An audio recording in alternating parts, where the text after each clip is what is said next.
The council chamber on Valora Prime had never been so loud. Dozens of alien species argued over a single question: what happened to Earth? Ambassador Jiwoo stood at her podium, watching the chaos unfold around her. For 3 months she had tried to explain. For 3 months no one listened.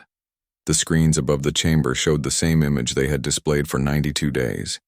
Earth's star system marked in red, no signals, no communication, no response to any message sent from the Galactic Council, just silence. Jiwoo pressed the button to speak again. Her translator device hummed softly as it converted her words into the common galactic language. She had given the same speech so many times that she knew it by heart. Honored council members, she began, keeping her voice steady. Silence does not mean death. Earth has not fallen.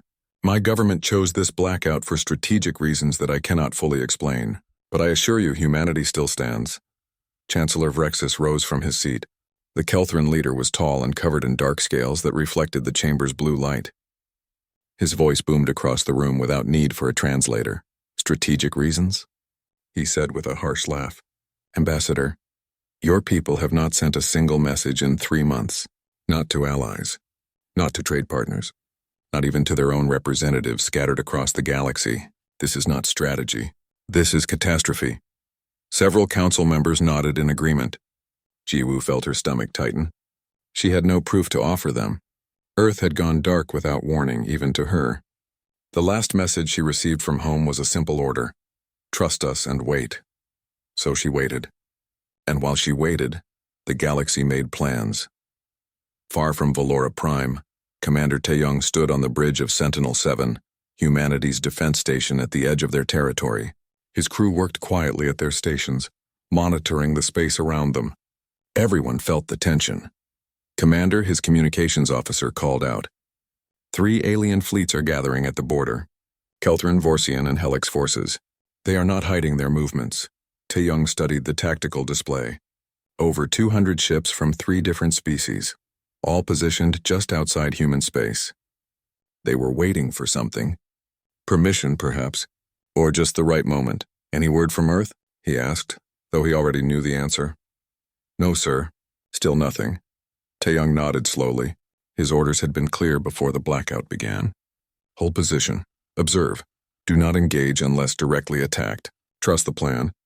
But what plan could possibly explain this? What could be worth 3 months of total silence while alien forces gathered at their doorstep? Sir, his tactical officer spoke up. Should we send a warning to those fleets?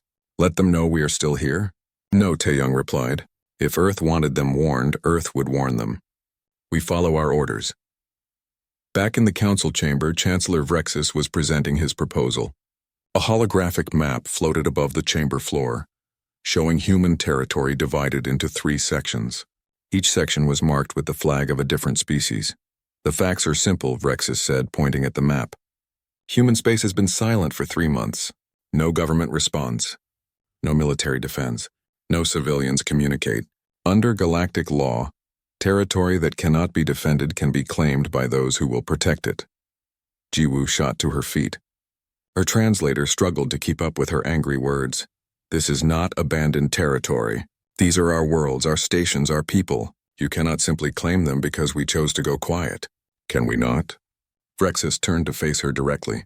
Ambassador, show us proof of life. Show us one signal from Earth, one message from any human colony.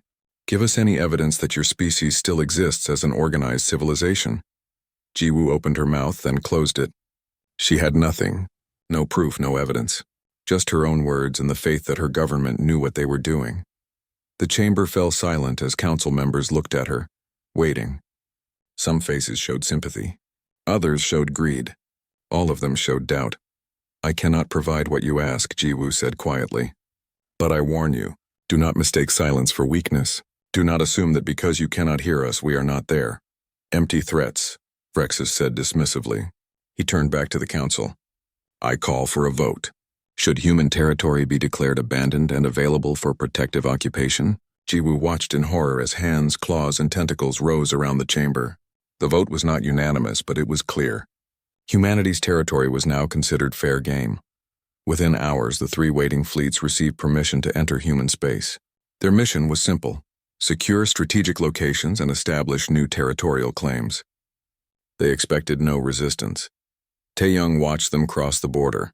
His crew waited for orders to engage, but those orders never came. The alien fleets moved past Sentinel-7 without acknowledgement, heading deeper into human territory. "Commander," his sensor officer said nervously, "they are passing through the outer colonies. No signs of resistance. No defensive fire, nothing. What about the colonies themselves?" Tae-young asked. The sensor officer checked his readings twice before responding. His voice was uncertain. "Sir, I am not detecting any life signs. The stations are running on automatic systems, but there are no people. The colonies appear to be empty." Tae-young felt a chill run through him. Empty colonies. Automated systems, no people. Earth had not just gone silent. Humanity had disappeared. Inside the lead Kelthran warship, Admiral Kyung-soo studied the same readings with growing confusion. His scouts reported the same thing from every human settlement they found. Empty. All of them empty. Where did they go?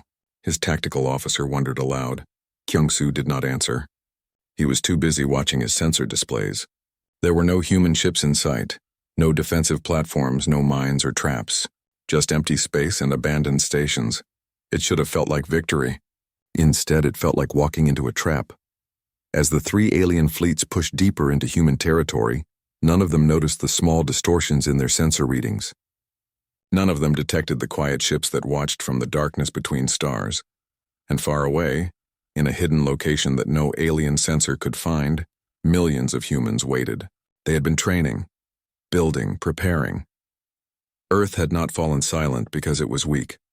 Earth fell silent because it was getting ready to make the galaxy tremble. Admiral Kyung-soo had fought in 12 major battles during his career. He had commanded fleets against pirates, rebels, and rival empires. He knew what danger felt like. This was something different.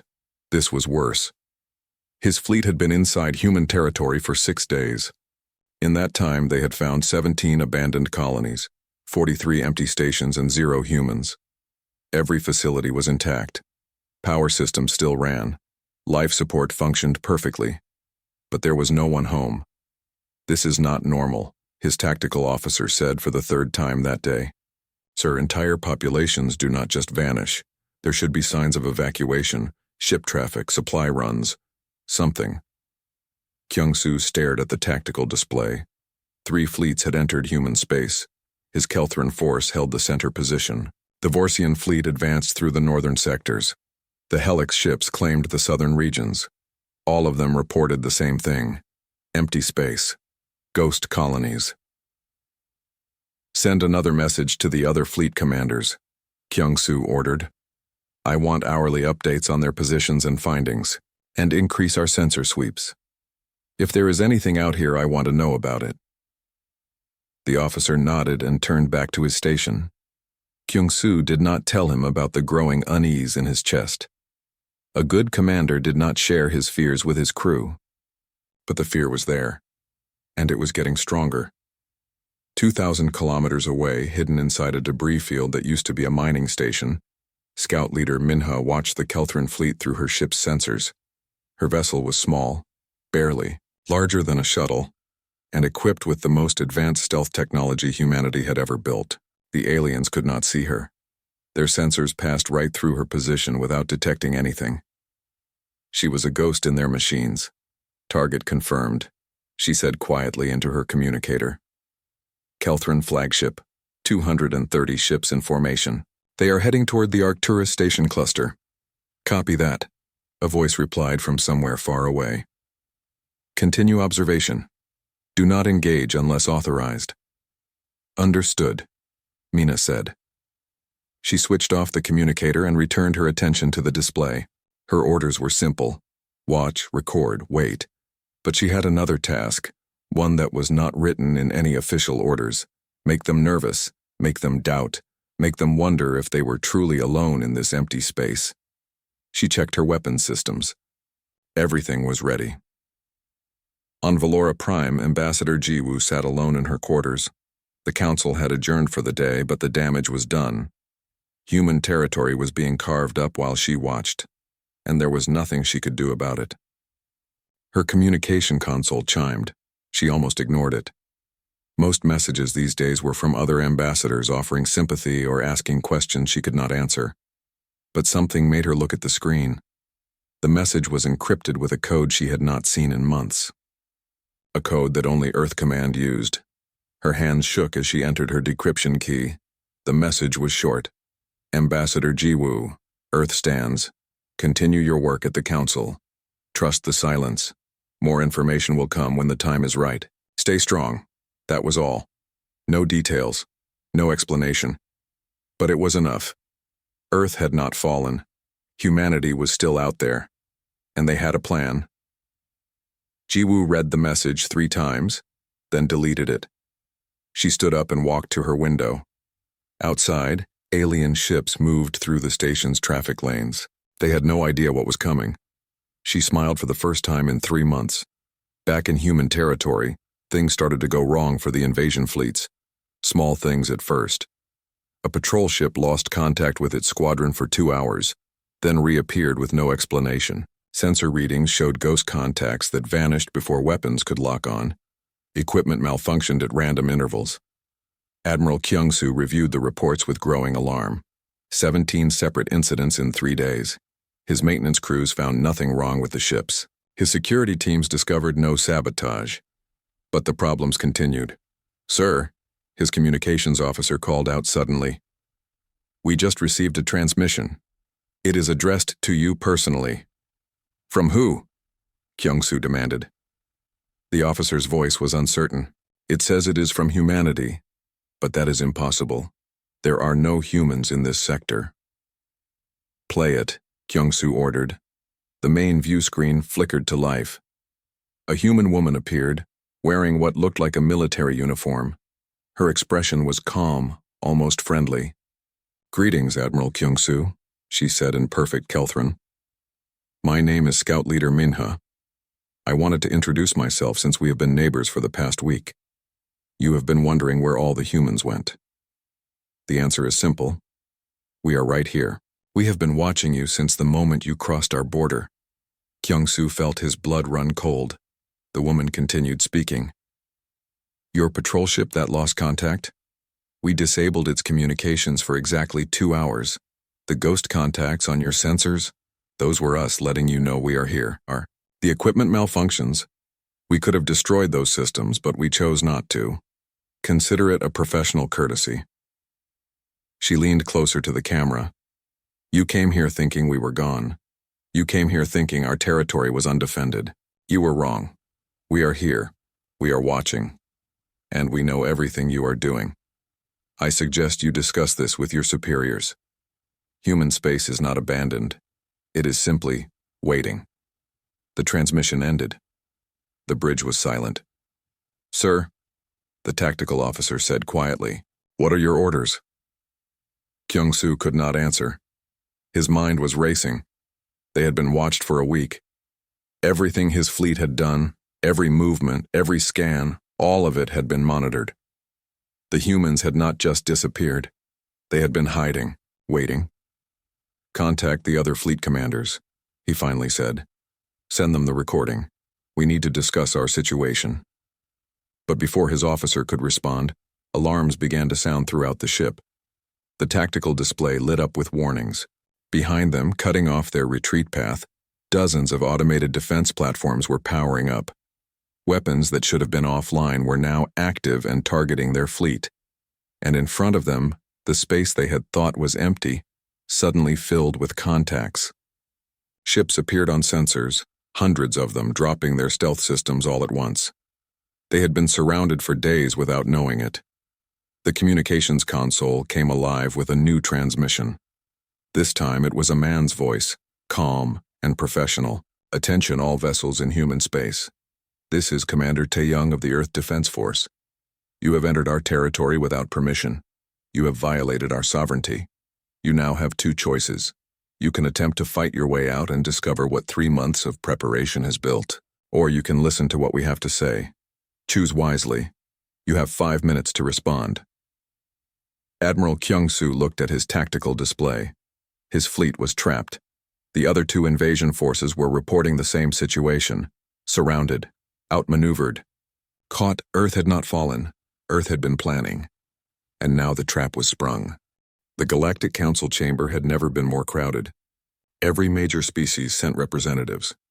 The minor species sent observers. Everyone wanted to see what would happen when Ambassador Jiwoo returned to address the council that had voted to divide her territory. Jiwoo walked to her podium with confidence she had not felt in months. Behind her stood Counselor Hagen, a diplomatic specialist sent by Earth Command. Together, they would reshape humanity's place in the galaxy. Chancellor Vrexus was notably absent. His political career had ended the moment his fleet returned with the truth. His replacement, a younger Kelthran named Torvex, watched Jiwoo with nervous respect. "Honored council members," Jiwoo began. Her translator was no longer needed. She had learned to speak the common galactic language during the long months of waiting. 3 months ago, you debated the fate of human territory. You voted to divide our worlds among yourselves. You sent invasion fleets into what you believed was abandoned space. Today I return to explain what really happened. She activated the chamber's main display. It showed Earth's military buildup during the blackout. New ships, advanced weapons, coordinated training operations. The council members watched in stunned silence. Earth chose silence for a reason. We wanted to test our place in this council. We wanted to see if our allies would offer help, or if they would try to take advantage. The results were clear. Within days of our silence, plans were made to claim our territory. Within weeks, fleets were mobilized. Within 3 months, you voted to abandon us. You failed the test. Several council members shifted uncomfortably in their seats. Others avoided her gaze entirely. But, Jiwoo continued, her voice softening slightly, Earth is not interested in revenge. We are interested in results. We learned that trust must be earned, not given freely. We learned that words mean nothing without actions to support them. Most importantly, we learned that we must be strong enough to stand alone. Because when we needed support, none came. Ambassador Torvin of the Asharan Collective rose to speak. He was known as a moderate voice in the council. Ambassador Jiwoo, your point is well taken. The council failed to support humanity in your time of apparent need. But what would you have us do now? The past cannot be changed. You are correct, Jiwoo replied. The past is done, but the future can be different. Counselor Hagen will now present Earth's proposal for a new galactic security framework. Hagen stepped forward. He was an older man with a reputation for building impossible alliances. He had spent his entire career preparing for this moment. Members of the council, he began. Earth proposes a new system of mutual defense. Species that join this framework will commit to defending each other's territory. In exchange, they will gain access to human intelligence networks and advanced defensive technology. We call it the Collective Security Initiative. The chamber erupted in discussion. Several species were immediately interested. Others were suspicious. The idea of giving Earth significant influence over security matters was concerning to many. But before the debate could continue, Chancellor Vrexus appeared at the chamber entrance. He was no longer a council member, but galactic law allowed him to address the body if he had critical information. He requested permission to speak. Jiwoo felt her stomach tighten. What was he planning? Permission granted, the council speaker said reluctantly. Former Chancellor Vrexus, you may address the council. Vrexus walked to the central platform. He looked diminished, his scales no longer reflecting light with the same confidence they once had. But his voice still carried strength. Council members, he began. I come before you not to defend my actions, but to warn you about Earth's. During my fleet's retreat from human space, my intelligence officers discovered something disturbing. Human scout ships have been operating in neutral territory. In your territories, they have been watching all of us without permission or notification. Earth has built a surveillance network that spans the entire galaxy. He activated his own display, showing sensor logs and intelligence reports. Several council members gasped as they recognized locations near their homeworlds. How can we trust a species that spies on its neighbors? Vrexus demanded. How can we grant them security authority when they already operate in the shadows? Earth talks about mutual defense, but they have been gathering intelligence on every species here without consent. This is not partnership. This is preparation for domination. The chamber exploded with angry voices. Several species demanded explanations. Others called for sanctions. The careful diplomatic work that Jiwoo and Hagen had built was crumbling. Jiwoo stood calmly at her podium, waiting for the noise to die down. When it finally did, she spoke quietly. Her voice cut through the chamber like a blade. Former Chancellor Vrexus is correct. Human intelligence operatives have been watching most of you. We have been gathering information. We have been monitoring communications. We have been tracking ship movements and resource transfers. And today I will tell you why. She activated her own display. What appeared made several council members go pale. These are intelligence reports from the past 6 months. Report 1. The Helix government has been developing biological weapons in violation of galactic law. Report 2. The Vorsian military has been funding pirate operations against trade ships from rival species. Report 3. A coalition of minor powers has been planning coordinated territorial expansion into protected neutral zones. She let each report appear on the screen for several seconds. The evidence was undeniable. Sensor data, communication intercepts, financial records. Everything was documented. Should I continue? Jiwoo asked. I have 47 more reports. Some involve weapons development. Others involve treaty violations. Several involve plans to attack neighboring species. Earth's intelligence network discovered all of this. And we could have used this information for our own benefit. We could have blackmailed governments. We could have sold secrets to the highest bidder. But we did not. She turned to face the entire chamber. We built our intelligence network for one reason: survival. Earth learned that we cannot trust words. We cannot trust treaties. We can only trust information. So yes, we have been watching you, and we will continue watching you. But unlike some species here, we use our intelligence to protect ourselves, not to conquer others. The chamber was silent. Several governments were frantically trying to assess the damage from the revealed intelligence. Others were calculating how to respond to this new reality.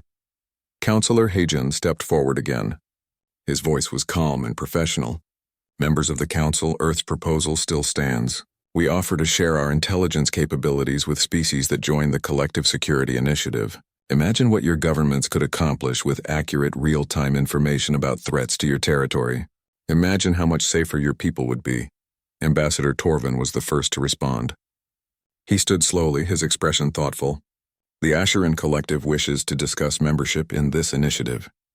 We believe transparency and shared intelligence serve the common good better than secrets and suspicion. One by one, other species began expressing interest. Some were genuine. Others were motivated by fear of being left out.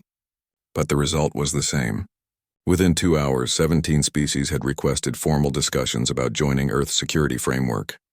Former Chancellor Vrexus watched from the back of the chamber as his attempt to undermine Earth backfired completely. He had exposed their intelligence network, expecting outrage. Instead, Earth had turned his revelation into a demonstration of capability and restraint. They showed the galaxy what they could do, then offered to share that capability with allies. It was masterful diplomacy, and it marked the end of his influence forever. As the session ended, Ambassador Jiwoo felt a sense of satisfaction. Earth had proven its strength. Now they were proving their value. The galaxy was learning that humanity offered both protection and partnership. Those who chose cooperation would benefit. Those who chose hostility would face consequences. But as she prepared to leave the chamber, alarms began to sound. Emergency broadcasts flooded the communication networks. Distress signals were coming from the galactic rim. Unknown attackers. Multiple colony sites under assault. Casualties mounting. The council chamber erupted in panic. Species with colonies in the affected regions demanded immediate action. Others called for military mobilization. But their forces were scattered. Their response would take days to organize. Ambassador Torvin turned to Jiwoo. His expression was desperate. Ambassador, your forces are the only ones positioned to respond quickly. Can Earth help? Jiwoo accessed her secure communication channel. Fleet Admiral Soman, we have a situation. Unknown hostiles attacking colonies on the rim. Can we respond? The response came immediately. Already en route, Ambassador. ETA to the attack zone is 4 hours. Earth will handle this. Jiwoo turned back to the Council.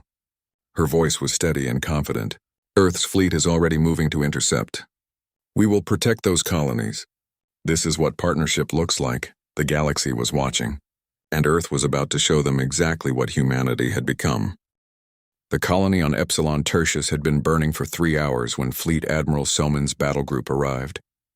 The unknown attackers had hit fast and hard, destroying orbital defenses before anyone could respond.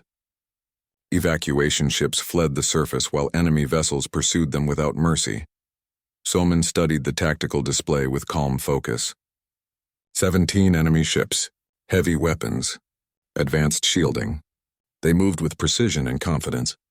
These were not pirates or rebels. This was a professional military force. "Commander Taeyong," she said into her communicator, "take your squadron and protect those evacuation ships. Do not let a single civilian transport get hit." "Understood?" "Understood, Admiral," Taeyong replied. His ships moved into position between the fleeing transports and the pursuing enemy vessels. "Scout leader Minha," Soman continued. "I need full intelligence on these attackers. Ship design, weapons capabilities, communication frequencies, everything already working on it," Mina responded from her stealth ship. "Give me 10 minutes, you have 5, Somin said. Then we engage." On Valora Prime, every screen in the Galactic Council chamber showed the same images, live feeds from news ships near Epsilon Tertius. The entire galaxy was watching to see how Earth would respond to its first real crisis since returning to prominence. Ambassador Jiwoo stood beside Ambassador Torvin, both of them watching the tactical displays with tension. This was Earth's moment to prove that their military strength was not just for show. They had to protect those colonies. They had to demonstrate that their promises of mutual defense were real. "The enemy ships have changed course," one of the news commentators announced. "They are moving to engage the human fleet directly. This will be the first combat test of Earth's new military capabilities." Back at Epsilon Tertius, Minha transmitted her intelligence report. "Admiral, these ships match no known species in galactic databases. The design is completely foreign, but I have identified their weapon systems and shield frequencies. Sending you the analysis now." Soman reviewed the data quickly. Strong shields, but they rotated on a predictable cycle. Heavy forward weapons, but weak side coverage. These attackers were powerful, but they had weaknesses. And Earth knew how to exploit weaknesses. All ships, she broadcasted to her fleet. "We are not matching their firepower. We are outthinking them. Tactics Plan Serpent 3. Execute on my mark." Serpent 3 was a formation designed for fighting stronger opponents. Instead of meeting the enemy head-on, the human ships would spread out and attack from multiple angles. Each squadron would target different weak points. The enemy would have to choose which threat to face, leaving themselves vulnerable to the others. Commander Taeyong positioned his squadron to the enemy's left flank. Other commanders took positions to the right and above. Soman's carrier group held the center, ready to adapt as the battle developed. "Mark," Soman said calmly. The human fleet moved as one, not charging forward, but flowing like water around the enemy formation. Taeyong's squadron fired first, hitting the enemy's shield gaps with precise beam weapons. Before the enemy could rotate to respond, another squadron struck from a different angle. The enemy ships tried to maintain formation, but the human tactics made that impossible. Every time they focused on one threat, another appeared from a different direction. Their powerful weapons struggled to track the fast-moving human vessels. Across the galaxy, military commanders watched the battle with growing respect. This was not the slugging match that most space combat became. This was surgical precision. The humans were not just fighting. They were conducting a tactical demonstration. "Enemy flagship shields are fluctuating," Taeyong reported. "They are overloading their power systems trying to keep up with our attacks." "Good," Soman replied. "Disable their weapons, but do not destroy the ship. I want intelligence from their systems. And I want survivors to question." "Understood, Admiral." Taeyong's squadron performed a synchronized strike that would be studied in military academies for years. 6 ships fired simultaneously at the enemy flagship's weapon arrays. The timing was perfect. The accuracy was flawless. Within seconds, the enemy flagship was defenseless. The rest of the enemy fleet broke formation and attempted to retreat. But human ships were already in position to block their escape routes. Soman opened a communication channel. "Attention unknown vessels. This is Fleet Admiral Soman of Earth Command. Your flagship is disabled. Your formation is broken. You cannot escape. I am offering you one chance to surrender. Power down your weapons and prepare to be boarded, or we will disable every ship in your fleet the same way we disabled your flagship. You have 30 seconds to decide." 27 seconds later, the enemy ships began shutting down their weapons. The battle was over. Total human casualties, 0. Civilian ships saved, all of them. Enemy vessels captured intact, 17. In the Galactic Council chamber, silence filled the room as everyone processed what they had just witnessed. Earth had not just won a battle. They had made it look easy. Their tactics were years ahead of standard galactic doctrine. Their precision was unmatched, and they had achieved complete victory without losing a single ship. Ambassador Torvin turned to Jiwoo. His voice was quiet but sincere. Your people have proven themselves today. The Asharan Collective formally requests membership in Earth's Collective Security Initiative. We wish to learn from your methods and stand with you against future threats. Request accepted, Jiwoo replied with a slight smile. Welcome to the partnership, Ambassador. Over the next hour, 6 more species formally joined the initiative. The demonstration at Epsilon Tertius had shown them that Earth's promises were backed by capability. Humanity could defend its allies. More importantly, humanity would defend its allies. Fleet Admiral Somin interrogated the captured enemy commander personally. The alien was from a species beyond charted space. They had been sent to test galactic defenses, to find weaknesses before a larger invasion force arrived. They expected divided, slow-responding forces. Instead, they found a coordinated human fleet that dismantled their attack in less than 20 minutes. Your people will not return here, Somin told the prisoner. Take that message back to whoever sent you. Tell them the galaxy is no longer weak and divided. Tell them we are ready. And tell them that if they come looking for a fight, Earth will give them one they cannot win. The captured fleet was eventually sent home with their warning. The message was clear. The galaxy had changed, and Earth had made sure everyone knew it. Months later, Ambassador Jiwoo stood before the Galactic Council one final time to present Earth's formal position on future galactic policy. The chamber that had once debated dividing human territory now listened to her with complete attention. Earth's silence taught us many lessons, she said. We learned that trust must be earned. We learned that strength must be demonstrated. We learned that words without action are meaningless. So here is what humanity offers to this galaxy. We will defend our allies. We will share our intelligence. We will stand as guarantors of security for any species that joins our initiative. But we will never again trust blindly. She paused, letting her words sink in. 3 months ago, you thought we were gone. You planned to divide our territory. You sent fleets to claim our worlds. Today, we stand before you stronger than ever. We have proven our capability. We have demonstrated our restraint. And we have shown that humanity deserves respect, not pity. The silence is over. But the galaxy would be wise to remember what happened when Earth fell silent. Because if we ever need to go quiet again, the entire galaxy will tremble. The council erupted in applause. Not all of it was sincere. Some species applauded from fear rather than respect. But the result was the same. Earth had reshaped galactic politics through strategic silence, military preparation, and flawless execution. Former Chancellor Vrexus watched from a civilian gallery, no longer part of the proceedings. His political career was finished. His legacy would forever be the man who tried to claim Earth's territory and sparked humanity's rise to power. History would not be kind to him, but for Earth, history was just beginning.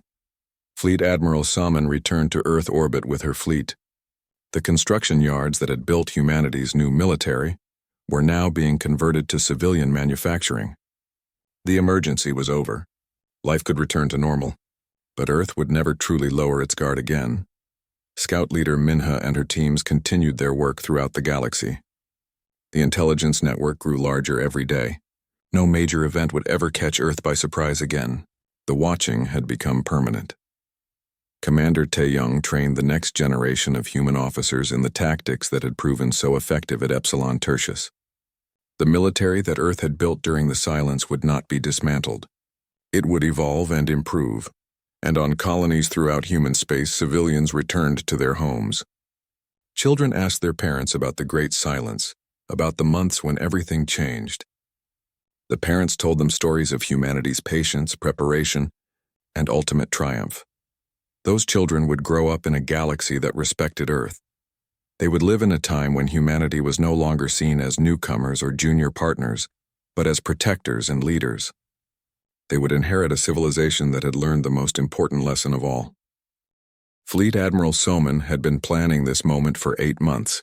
The communications blackout, the evacuation of frontier territories, the secret consolidation of military forces. Every piece of the strategy had been carefully calculated. Now it was time to show the galaxy what Earth had built. She stood on the bridge of the carrier Soul's Pride, watching the tactical displays with satisfaction. 3 alien fleets sat trapped in human space. Hundreds of human ships surrounded them. Automated defense platforms blocked every escape route. It was perfect. "Open a channel to all alien vessels," she ordered. "All frequencies. I want every ship to hear this." "Channel open, Admiral," her communications officer confirmed. Salmon took a breath, then began speaking. "This is Fleet Admiral Salmon of Earth Command. You came to our territory thinking we had fallen. You believed our silence meant weakness. You were wrong. Let me explain what really happened." She activated a display that would transmit to all the alien ships. It showed Earth, surrounded by construction facilities and shipyards. Thousands of vessels filled the orbital space. Every one of them was new. 3 months ago, Earth decided to test the Galactic Council. We wanted to see how our so-called allies would react if we appeared vulnerable. We shut down all external communications. We evacuated our frontier territories. We made ourselves look weak. And what did the Council do? They voted to divide our territory among themselves. They sent invasion fleets before our bodies were even cold. Admiral Kyung-soo watched the transmission from his flagship. Around him, his crew stared at the screens in silence. The human admiral continued speaking. "During those 3 months we were not hiding. We were building. Every resource in human space was directed toward one goal: military advancement. We built new ships. We developed new weapons. We trained our forces in tactics that the galaxy has never seen. We became stronger while you thought we were dying." The display changed, showing technical specifications: energy weapons, advanced sensors, AI combat systems. All of it beyond current galactic standards. Your fleets are now surrounded by technology you cannot match. Your ships are outgunned. Your sensors cannot track our stealth vessels. Your weapons cannot lock onto our defensive platforms. You are completely at our mercy. But here is what you need to understand. We are not interested in killing you. Salmon paused, letting that sink in. "We could destroy your fleets right now. Every ship, every crew member. But that is not who we are. We are not conquerors. We are defenders. So I am going to make you an offer." Commander Taeyong floated his own ship closer to the Kelthran flagship. His orders were clear. Show them what human precision looked like. Demonstrate the difference between raw power and tactical superiority. Target the automated platforms that the aliens started building, Somin had told him. Dismantle them piece by piece. Make every shot perfect. Show them that we fight smart, not just strong. Taeyong had spent years training for moments like this. His crew was the best in the fleet. Time to prove it. Weapons locked on target, his tactical officer reported. Ready to fire on your command. Fire, Taeyong said calmly. A single beam of blue energy lanced out from his ship. It struck a defense platform the Kelthran had deployed. The platform did not explode. Instead, its weapons array simply ceased to function. The beam had surgical precision, disabling the platform without destroying it. Next target, Taeyong ordered. Another shot. Another disabled platform. Then another. Then another. In the span of 3 minutes, Taeyong's ship dismantled 12 defensive positions. Every shot was perfect. Every target was neutralized without being destroyed. On the Kelthran flagship, Admiral Kyung-soo watched in amazement. His own weapons could never achieve such precision. The humans were not just shooting. They were operating like a surgeon with a scalpel. Fleet Admiral Summon's voice returned to the transmission. You just witnessed Commander Taeyong demonstrate our capabilities. We can disable your ships just as easily. But we will not. Instead, here is my offer. You will leave human space immediately. You will return to your governments. And you will deliver a message to the Galactic Council. The display changed again, showing a simple text message. It read, Humanity has returned. We are stronger than before. We remember who stood with us and who tried to take advantage of us. Choose your next actions carefully. Admiral Kyung-soo made his decision quickly. He had no interest in testing human capabilities further. His pride was not worth the lives of his crew. He activated his own communications.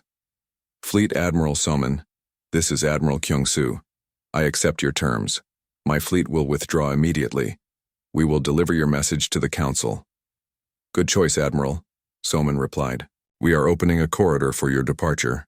Follow the designated route and you will not be harmed. Any deviation from that route will be considered hostile action.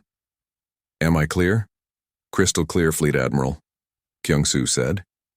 He turned to his crew, set course for home, maximum speed, and send word to the other fleets, tell them to withdraw as well. Within hours, all 3 invasion fleets began their retreat. They moved through the corridors that human forces opened for them. Not a single shot was fired. Not a single ship was destroyed. The message was clear. Earth did not need to kill to prove its strength. On Valora Prime, Chancellor Vrexus received the report from Admiral Kyung-soo.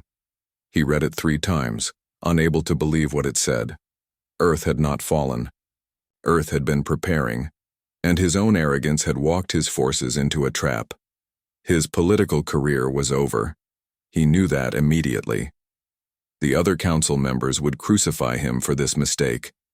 He had convinced them to declare human territory abandoned. He had sent fleets into what he promised was empty space. And now those fleets had returned with their tails between their legs, carrying a message that changed everything. Humanity was no longer a junior member of the galactic community. They had proven themselves capable of strategy, deception, and overwhelming force, and they had done it all while showing restraint. That last part worried Vrexus the most. A species that could destroy its enemies but chose not to was far more dangerous than a species that killed everything in its path. Back in Earth orbit, Fleet Admiral Soman watched the last alien ships disappear from her sensors. The operation had been a complete success. Not a single human casualty. Not a single shot fired in anger. Just a perfect demonstration of capability and restraint. But this was not the end. This was just the beginning. She activated her private communication channel. Scout Leader Minha, you are clear to continue your mission. Expand the network. I want eyes on every major species in the galaxy. The blackout is over, but the watching never stops. Understood, Admiral, Minha replied from somewhere in the darkness of space. The network is already growing. They will never see us coming. Soman smiled. Earth had learned its lesson. Never again would humanity be caught unprepared. Never again would they trust the galaxy to protect them. From now on, they would trust their own strength and their own vigilance. The silence was over. But the galaxy was about to learn that a watching Earth was far more dangerous than a silent one.